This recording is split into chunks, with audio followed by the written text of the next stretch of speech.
салом, як хабар. Ҷудокорони тоҷик дар қаҳрамони ҷаҳон бори аввал 3 медал ба даст оварда дар ҳисоби даставӣ ҷойи ҳафтумро соҳиб шуданд.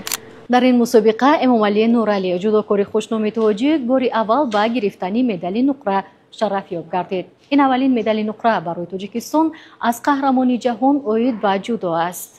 Обиҷебов ва Тимур Раҳимов дар мусобиқа соҳиби медалҳои биринҷӣ гардиданд. Обиҷебов дар марҳилаи чорякниҳоӣ Уттаабе, қаҳрамони олимпӣ, аз Японияро шикаст дод.